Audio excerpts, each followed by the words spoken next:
Hello my friends and welcome back to the channel. This is Planet Crystal Studios and I'm Robert and I took my time. I also didn't prepare that much for this video because I think there isn't much to be prepared for. You know why I'm here. I announced it on my TikTok account already and maybe you can already see it.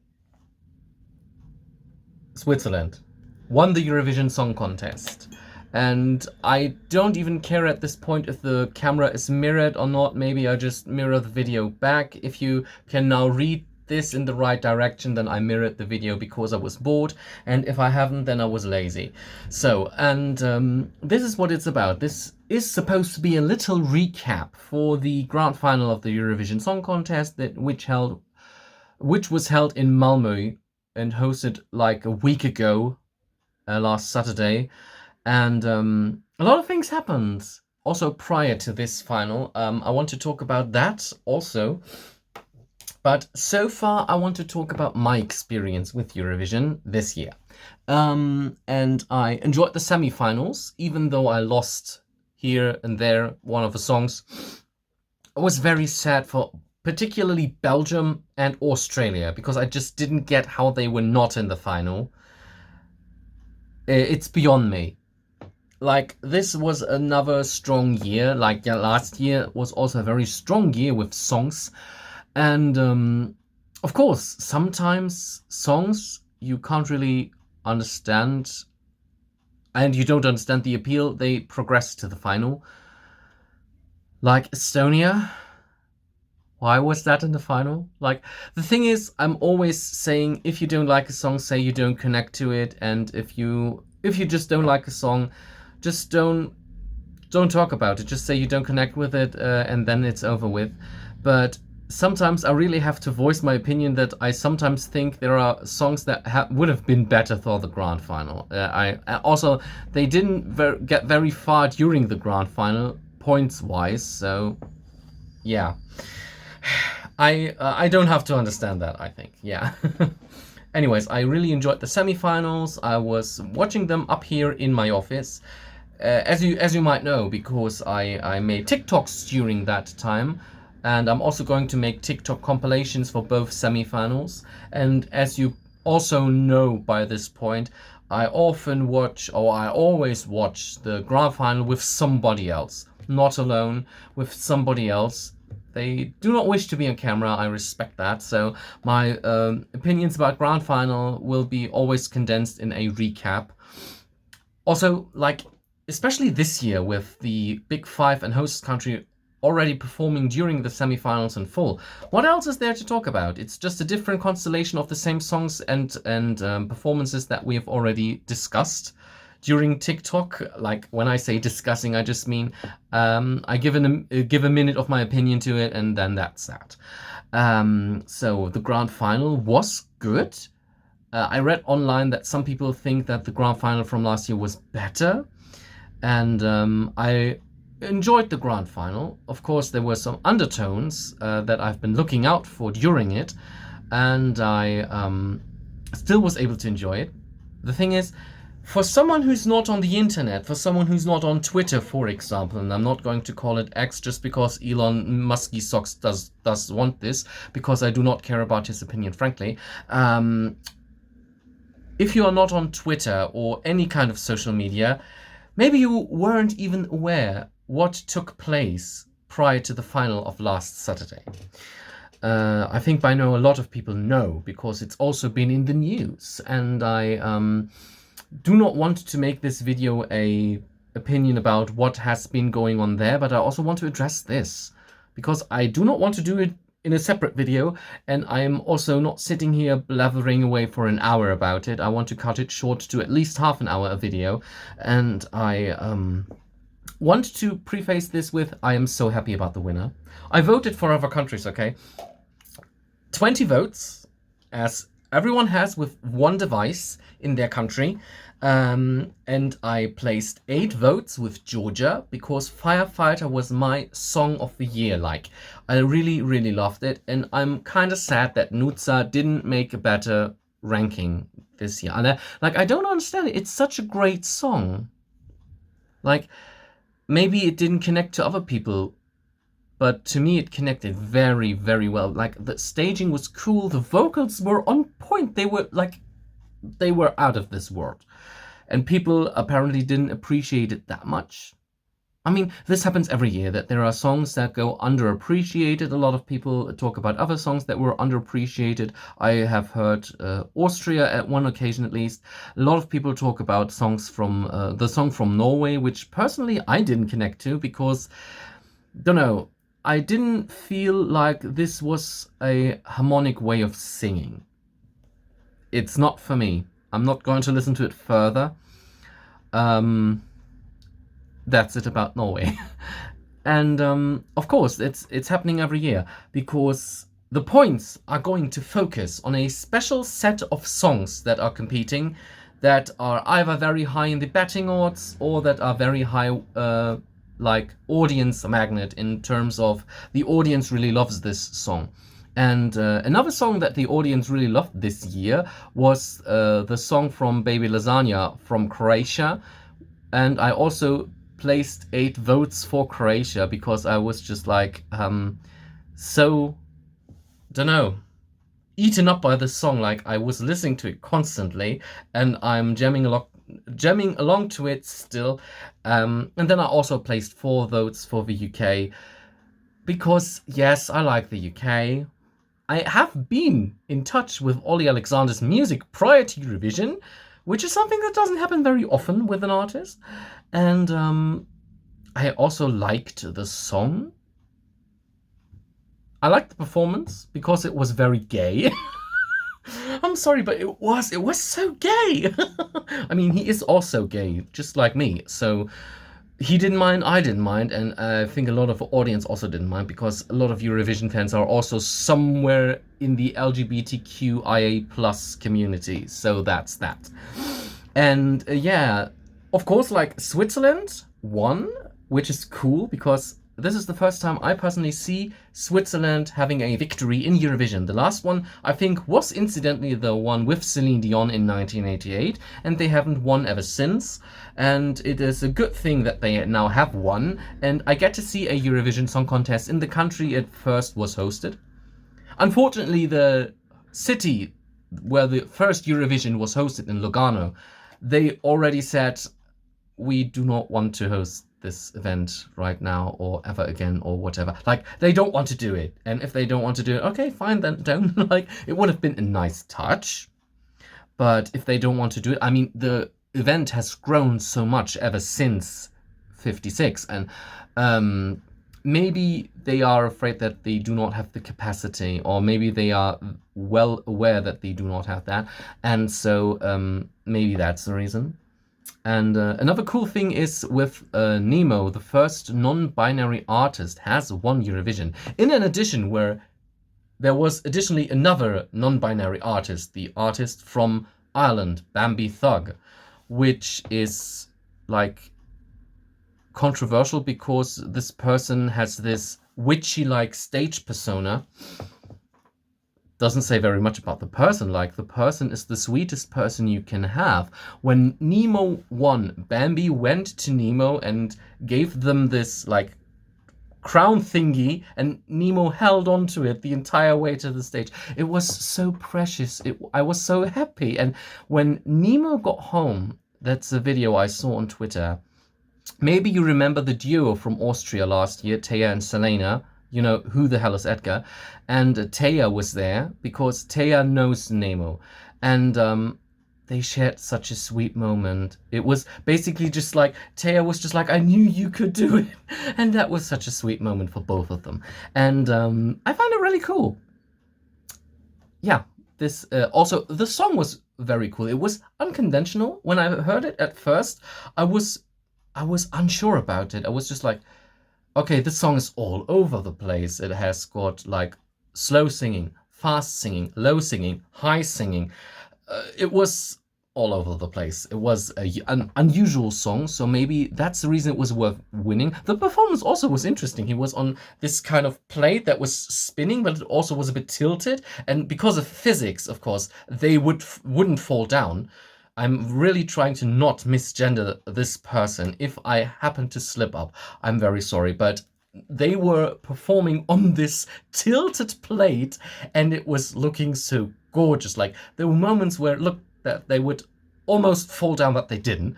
And running along this spinning tilted plate, it was just so mesmerizing. It was a great performance. It was great entertainment. Maybe that's why it won.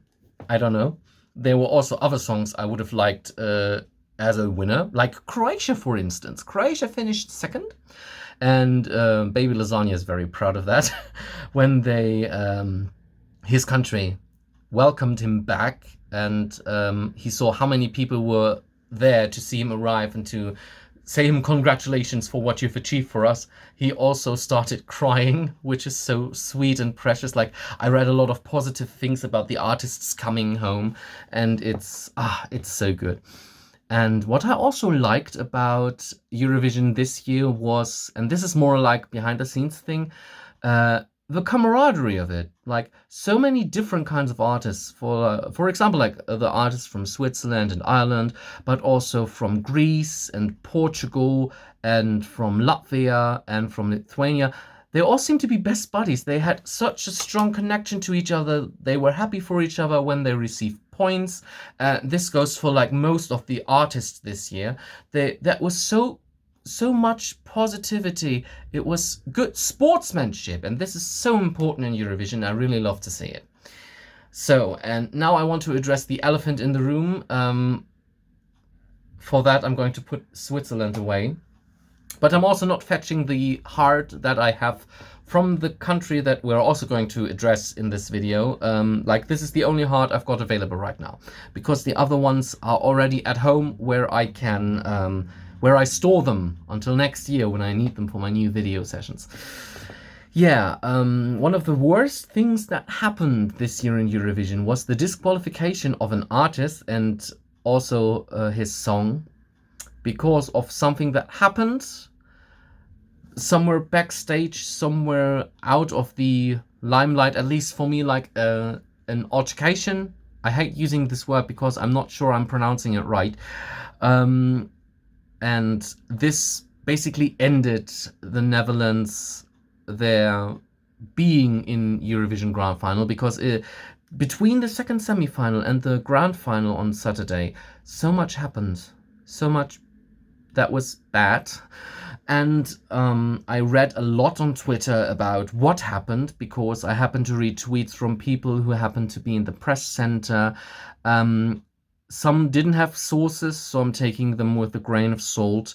And there have been going a lot of stories around what exactly happened between the Dutch artist, Joost Klein, and this camera woman who complained about him.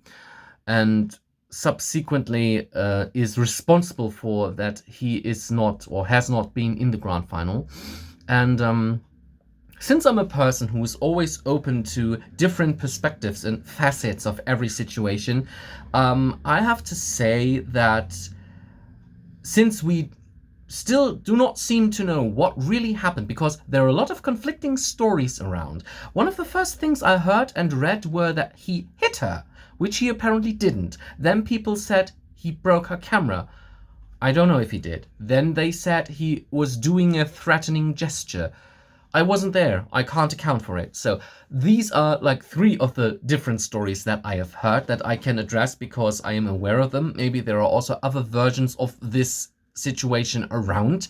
And in any way, if this situation was very small and minor, and due to the fact that what is also a version of the events that I'm not sure if it's 100% true because I wasn't there, because apparently he asked the camera woman not to film him several times because, don't know, maybe he wanted to be left alone in that moment. Maybe he needed a moment to collect himself. I am not sure. She didn't respect his wishes and then he got aggravated. This is how I understand it. This is how it was portrayed in most of the stories. And what followed after is the one that is a little bit vague. And what I can say about this, if she really didn't respect his wishes to not be filmed, then it should be on her. Like, then she is the one who didn't act right. if this is the case, like this is a hypothetical scenario that I'm just going through in my head, then this was not right on her part, and she should have apologized and should have not went and complained about him because she made a mistake. On the other hand, of course, as an artist who represents a country, you should really be in control of yourself and not do anything that could be taken so far out of context that you get disqualified. Because so far, the only thing I can say is what we know about it sounds like a lot of things could have been taken out of context so that we don't actually know. There is supposed to be footage. I've heard, like, this is all hearsay. And it is not like I did this digging research for everything. I'm just sitting here giving my opinion on things that I've heard. And the only thing I can say, if this is her fault, he shouldn't have been disqualified. And if it was his fault, then he should have done better. And maybe his disqualification was justified. A lot of people don't think it was justified, especially people who were in the delegations and some of the artists as well. They think it was blown out of proportion. And if this is the case, it is pretty sad, because thinking about what Juice Klein is as a person, he came across as very sweet and nice, and he also had a very important message with his song. And also there is this thing about his parents that died when he was younger, and that he also did it for them, and this like is now tainted. And I also read that there are people who say, yeah, maybe they should just nominate him for next year already, and other people are just like, I don't think he wants to go back after what he experienced. Like, his dream is now destroyed, some people write. I understand that too. Like, it happened before that there were people who were like supposed to go to Eurovision and then they didn't, and then they never wanted to ever again. Happened in the past. Like, for example, when Eurovision 2020 was cancelled, there were artists who did not come back, and I'm pretty sure some of them said, I don't want to come back. Or when someone got nominated and there was backlash, and then this person was not nominated anymore and did not want to be nominated later anywhere. So do with this information as you will. I'm just trying to get to a point. So this was the incident with the Netherlands. I have to say, Europapa was a song I really liked. Like, when I've heard it at first, no, I have to preface this differently. When I saw Juice Klein in his like appearance as the person that he is, I was just like, his style is very weird. I'm not sure if I'm liking this person. Just prefaced by how he looks. I know this is wrong because I never met him, but he looked weird to me. So, and I was just like, when I heard the song for the first time, I wish I could hate it, but I can't because it's so good. Because when I saw him, I was expecting a bad song. Yeah, I had a bad judgment, and I got proven wrong. I stand corrected. This happens sometimes, and let me just say, I'm mature enough to admit that. Yeah, it was a great song and was disqualified, and that was very sad. I would have voted for it as well if it would have been in the competition still. Still, I can listen to it because I've got the official album. Another thing that also happened in the background, like yesterday, people on Twitter were on riot because the Lithuanian song Luktelk wasn't on Spotify for some reason. Now it's back apparently, and a lot of people were just like, how do we listen to it now? And I was just like, buy the official album, it's on there. Like, I do buy the official album every year, and I can go back to 2010 and listen to the songs. No problem. Some of them are not on Spotify. I don't understand why, because it's weird, but I can listen to all of these songs, at least the Eurovision versions. If they do have versions that differ from them, of course I don't have them. But the Eurovision versions on the official album, sure. Yeah, the other thing. And the other thing is very hard to address. It's another elephant in the room, and we all had our feelings about the participation of the country of Israel in Eurovision 2024. A lot of people didn't want it. It eventually happened because the European Broadcasting Union said, we don't know a reason why they shouldn't compete. Okay. And I have been discussing this topic with a lot of people in the last weeks. That's why within the last week, not weeks. because I actually said on TikTok that I wanted to film this video on like a Tuesday or Wednesday. I'm filming this on a Friday now because I really needed these days to reflect on certain things and to have them sink in, to reflect on everything. And I have discussed it with several people. And the thing is, if it would just be about music, and seriously, this is what Eurovision is supposed to be about, then of course the participation of Israel wouldn't be an issue, especially with a song that is, compared to the rest of the year, pretty good, because I put it in the green pool with 4 out of 5 points because it had a very high production value, very good vocals, and it is overall a very good song.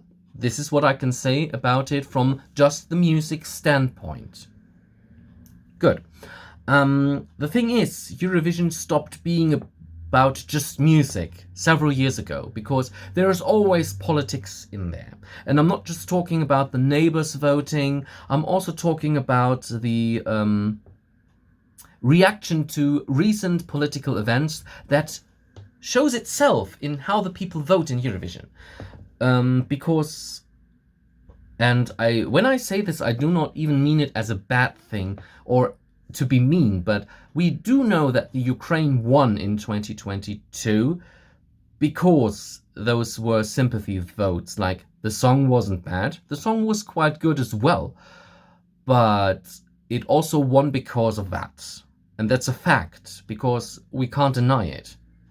Some people say it's a bad thing, some people say it's a good thing, some people do not have an opinion on it, and also not having an opinion on something is also valid, in my opinion.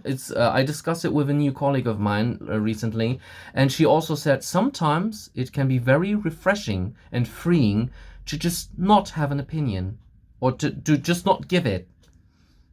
I am giving my opinion because I love Eurovision, and I hate to see Eurovision destroyed.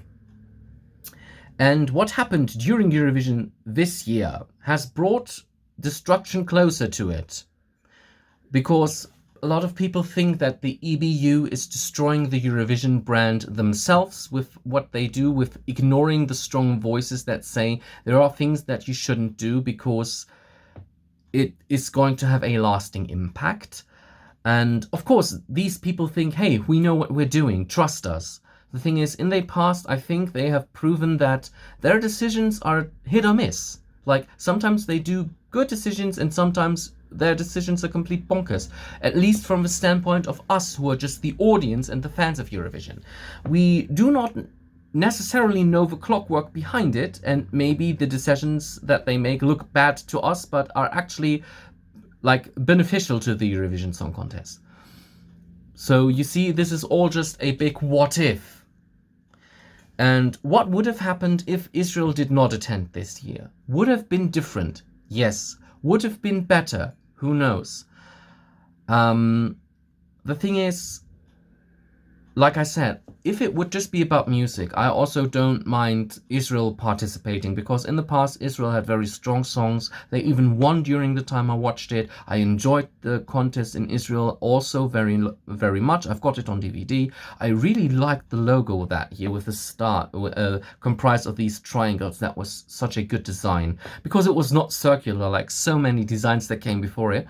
And I really enjoyed it. It was so enjoyable, because I did not think about the political side about it. And this is what you're supposed to do. You're supposed to concentrate onto the song contest and the music itself. And I also talked about the song from Israel in my semi-final opinion video, and I also did a TikTok during the performance, because when it comes to the song is okay. The song's great. It's everything's fine. When the political things get in there about what happens between Israel and the Palestinians, then everything becomes a lot more difficult. And staying within this not having an opinion space with this increasingly becomes harder then. Because when it comes to all of that, I also would have liked Israel not to be there.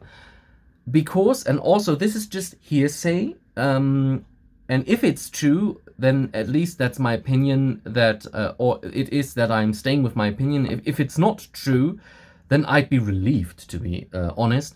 But a lot of people from the Israeli delegation, or at least like 2 or 3 people, I don't know if all of them, but there were people in this delegation who also misbehaved in one way or another. I can't talk. I had a long day at work. No, it wasn't that long, but anyways. And the misbehavior of the singer from the Netherlands caused the disqualification of the country, of the song, anyways. And the behavior of the delegation, not necessarily the singer. Apparently the singer hasn't done anything at all that could be thrown into her face. She was just there to sing. At least that's how I get it. And these people did not face any repercussions so far. At least I've heard of one incident where a person of the Israeli delegation was negated entrance during the day of the grand final. This is what I read. I don't know if it's true. And I think, especially when the EBU says that they have a zero tolerance policy, then it is weird when some artist does something and gets disqualified, and the delegation of another country also does something, or maybe something even worse, and it is completely overlooked, because this is how a lot of Eurovision fans feel. I'm just stating what is going on in the fandom right now. In the fandom, people feel like something minor happened with the Netherlands, the country's out. Something that is not so minor happened with Israel, the country's still in. And this is something people don't understand, especially under the premise of a zero tolerance policy. And of course there are a lot of questions, and a lot of artists have come forth and stated their own things, like Sylvester Belt, the artist for Lithuania this year, said that he felt like it traumatized him and he wanted it to be over after the first or he said maybe it would have been better if it would have been over after the first semi-final, in which he was and in which he succeeded to the grand final. Because apparently the Israeli delegation was very toxic towards other artists, especially artists like the ones from like Portugal or Greece or Ireland, because they are pro-Palestine. And this was a very big issue, because when there are two people with two different political ideals, it can be very hard for them to be in one room, because the topic is going to come up and then they are going to have an argument. And this is actually not what Eurovision is about. And so that's the way I understand it. In order to just avoid this problem, they just didn't want to have anything to do with the Israeli delegation. Some people had, apparently. I think I've seen a photo of Tali from Luxembourg with Eden Galan from Israel, and maybe some people were friendly with her and the delegation. And there were other things that I've also heard, like that, what was it? That apparently the Israeli delegation was cheering when it was announced that Netherlands was disqualified. And there were people who apparently were singing Europa during one of the rehearsals of Hurricane. I also saw how during the grand final, when the camera cut to Martin Österdahl, the executive supervisor, the people started booing very loud. And he also had to read the points for the Netherlands, because after they were like thrown out of the final, they were just like, no, we are not announcing our points. We don't want that anymore. And so he had to do it, and the reaction from the people spoke volumes.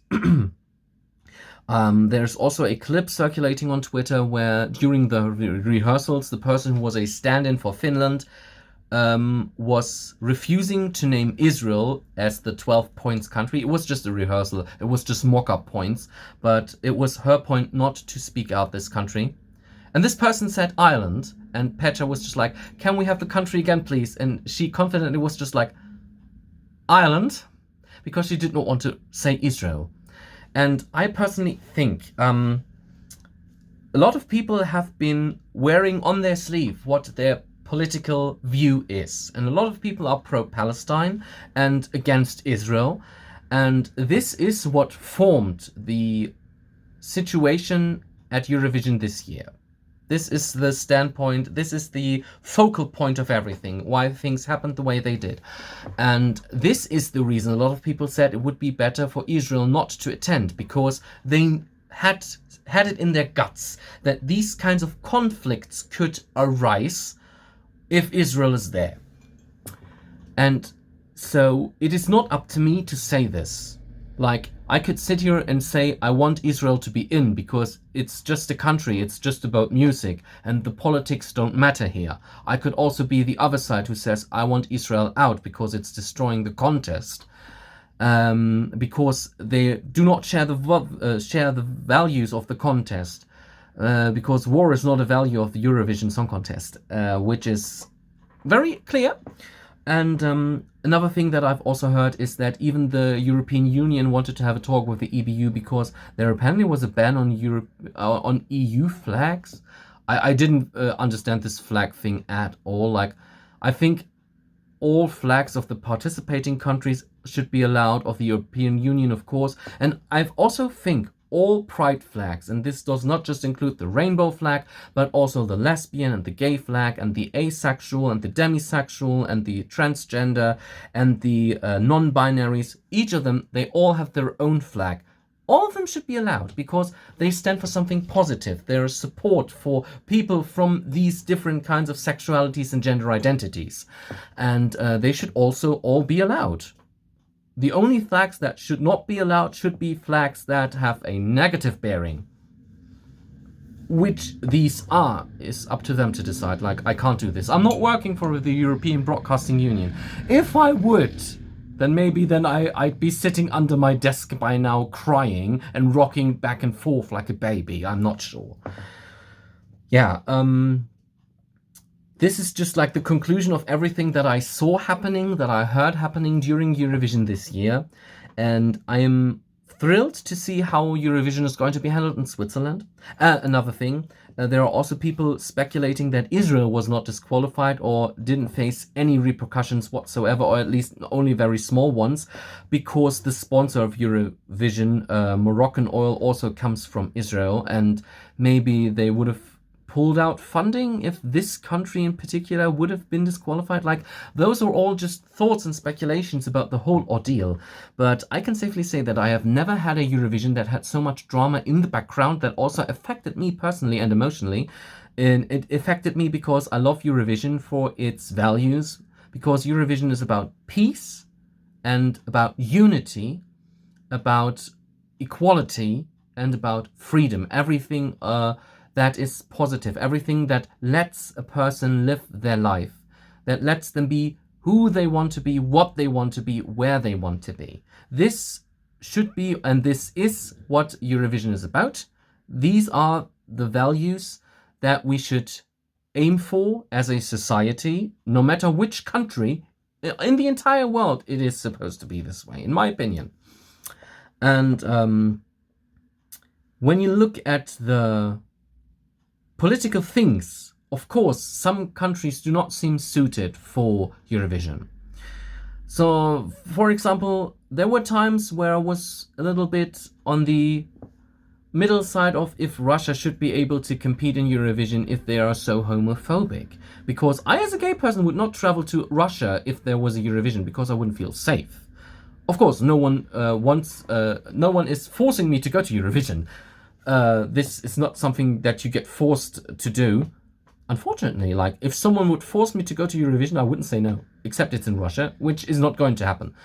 I'm also not anti-Russia. I'm just anti what Russia is doing, or to be more precise, what the political figureheads in Russia are doing, or however you want to put it. Like, I'm not very good in politics. That's also a thing. I'm not very good in politics. And I also aspire to not care about politics when it comes to Eurovision. I want to listen to the song, and if I like the song, I might vote for it, and if I don't like the song, I'm going to turn off the volume during their performance and go to the loo. Or go to the soda stream to fetch another bottle of water, like I did this year with Estonia, because I just didn't like this song. I'm sorry. Estonia had great songs in the past, especially last year was also a good song, or 2017 was a good song. I'm just untying my shoes right now, because my feet have been in them for the whole day. yeah, anyways, I'm just trying to concentrate on music. And like I pointed out in one of my semi-final videos, and I think it was in the second semi-final video, because this is the semi-final Israel was in, and I was talking about that Eurovision is about music. And this is still my stance. This is still my standpoint. I'm just open, and this sounds weird, I'm just open to the idea of Israel not being there only for the sake of less drama. And, yeah, like I said, this sounds weird. Like, I don't want a country to be excluded just because everyone wants it for... I can't even finish this sentence because I don't know how to say it. Because when it comes to Eurovision, I don't want to be political. But when it comes to politics, I also prefer to stand with Palestine, because from what I've learned about this conflict, which is just from some discussions with my cousin who is a little bit more in the loop with things, of course, free Palestine, of course. And I also think it's a good thing that a lot of people want to portray this message, because so that way people see that we basically all want peace. And this is what we actually want. We all want peace. And when we say we all want peace, we also want peaceful Eurovision. And I'm just asking myself, if the participation of a certain country makes Eurovision less peaceful, should it be there? Like, this is not just a discussion about music and politics. I think, personally, this is also a study in human emotion, human intelligence, empathy, and ethics. Is it ethical to have a country with a bad political view being in a contest that actually contradicts this? It's an ethical question, I'd say. And like I said, it's not something up for me to decide what's wrong, what's right. And no, this wasn't supposed to rhyme, it wasn't intentional, this just happened. But for everyone who sees this video, I want you to understand, and I still know maybe some people won't, and maybe some people will complain that I actually take a side when it comes to the political thing. But what I want to say is, as far as I'm concerned about Eurovision, I just want to concentrate onto the music. I want to like the songs. If I don't like the songs, it's because I find them bad or annoying or anything or boring. But this is just my opinion. Like, sometimes I find ballads boring, and a lot of people love these ballads then. Sometimes I find songs annoying, and other people voted in the final. So other people liked it. And in any case, if someone likes your song when you're the artist, hey, you did something right. And even if it's just 5 people, someone likes your stuff, be happy. And like, this is, I want Eurovision to spread positivity and hope in these trying times that we are facing, with everything always being negative, everything being about war, everything about being more expensive and less valuable and less achievable and less useful, whatever, less substantial. And we just want to have a little happiness. We as Eurovision fans in particular, and I dare to speak for Eurovision fans if I say we just want a peaceful contest. And I'm just asking the question, how can we have a peaceful contest if a country that within Eurovision is apparently not acting peaceful? And can we ignore that? Should we ignore that? Should we speak up? Like, these are the questions that you can take with you after this video. And I know this video doesn't have like a thread running through. This is me just blubbering away and saying the things I think without any particular order or rhyme or reason maybe. But I think in the grand scheme you understand what I'm aiming at as my message, even if I happen to repeat myself sometimes. This is why my video is longer than intended. I'm very sorry about this, but I think it's so important to talk about it, but not just from the view of one thing is good and one thing is bad. Not everything is black and white. there are shades of grey in there, and I'm not talking about the book series. Don't be funny in the comments. There is more between good and bad. There is a scale, there is facets, there are different perspectives that you have to take into account. For example, have you ever taken into account what Eden Galan herself thinks? Is she pro-Israel? Is she pro-Palestine? If she was pro-Palestine, would she be allowed to speak up? Would she dare to? Like, let me say it like that. And maybe you can correct me. Maybe you can provide me with reliable sources and information so that I can have a better grasp on this. But so far, I think I have never heard about Eden Galan behaving badly. She's just a 20-year-old singer who was at Eurovision and represented her country. A country that is very controversial right now. Yeah, this is maybe a bad thing. Like, maybe she should have said, no, I'm not doing it. Because, no. Maybe she was instrumentalized by Israel. Maybe she wasn't. Maybe she's totally behind it and thinks, yeah, I don't know what people have, like, we are Israel, yay. I don't know. Because there are people who seem to be from Israel who behave like Israel's the best country in the world and is the strongest country in the world and the prettiest country in the world.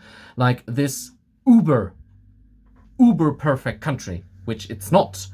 Like, no country is this perfect. Not even the luckiest country or happiest country in the world, which is, I think, Iceland or another Scandinavian country. No matter how happy they are, they're far from perfect, I think. I'm sure. So, and like, these are all these standpoints that you have to take into account when you're thinking about this whole ordeal. And at the end of the day, we're all human. We're all making mistakes. Maybe it is a mistake to make this video or to say what I think about all of this. Maybe it's not a mistake. I can't tell. I will see. Because for me, I'm talking about this whole thing just because I really love Eurovision. I love its core values. I hope next year when Eurovision is held in Switzerland somewhere, it's too short after the contest to say where it's going to be hosted, because they are going to have this bidding phase, something I'm not always looking forward to, because sometimes it's interesting and sometimes it's just not. And the only thing I hope for is to be happy about every country that competes, about every song that I can listen to and that I like, and voting for the songs I like, and generally being happy about this big music event that I grew to love since 2010. And don't want to think that much about politics and if it's right for a country to compete just because there is war, or like they make war. Like, this is all just a victim and oppressor mentality, and one person is always the victim and the other one is always the oppressor, but maybe the story is not that simple. I'm not sure. I don't know. I'm not from Israel. I'm not from Palestine. I do not have roots in either way. I'm from Germany. I have been in Germany for my entire life, like, apart from when I was traveling to other countries. Like, the only two countries I've seen in my lifetime were Austria and the UK. So I'm not the worldly person you think I am. I'm just speaking good English. And sometimes not even that. Especially when I'm tired. And as you see, what I want to be is just this nice and quirky personality that talks about Eurovision because he loves it. And sometimes it's fun to talk about a song that is trash in one's opinion. Because you can say funny things about it that people will eventually laugh about when they agree with you, and people are appalled about because they don't agree with you, and it's all just fun and games. Until it's not. I just want Eurovision to be good and peaceful. And another question that you could ask yourself is the audience toxic for demanding Israel out?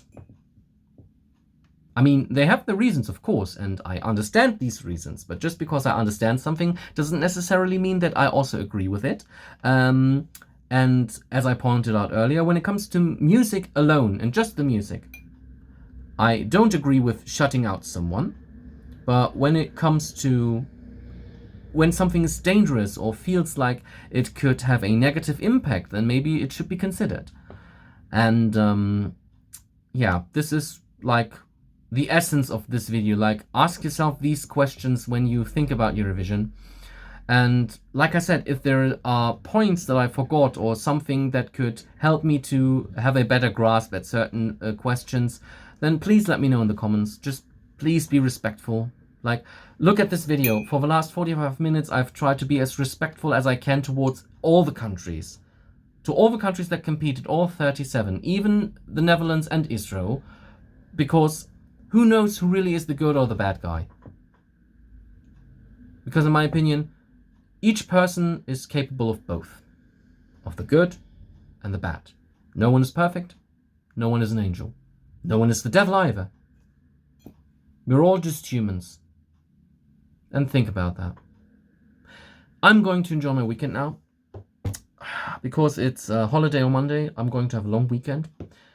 I'm trying to spend it writing, but I'm also going to spend it gaming.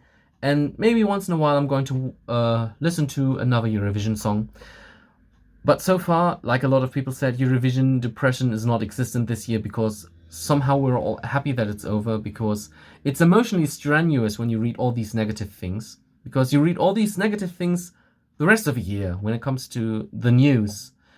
And when it comes to Eurovision, you only want to read good things and things that are fun and where you can look forward to. And you can't look forward to someone being disqualified or someone being shunned because they are from that country, or that country competing because they turn everything sour. Like, those are two opinions to this whole ordeal. And no matter on which side you stand, being respectful to each participant is important. And even if you do not agree with someone and say, I am not agreeing with your ideals, then the other person should be like, okay, I understand, or I respect that. Not even understand, like, I respect that. You can still communicate as human beings. Sorry, I think it is possible. It's just hard because a lot of people are so much about, I am right. What I say is right. I'm on the right side of this medal, when in fact, actually, in a war, both parties lose. They are both losing. Both parties are losers in a war. No matter what war, each war, every war that ever happened, both parties are actually losers because lives get lost. Lives that otherwise would have continued to ripe old age, maybe. I don't know. I'm not a politician or someone who studies it. I'm just a Eurovision fan. I'm a gay writer from Germany who has enough of talking now. And who sends you off to the weekend? And I'm not doing my usual spiel of if you like this video or not. You can like it if you want. I'm not really caring particularly about this video because this video is basically just a message about that I personally want to see a peaceful Eurovision next year. And maybe this doesn't necessarily mean the exclusion of Israel. Maybe it doesn't necessarily mean its inclusion. It's just a message that says, I just want things to be not as dramatic.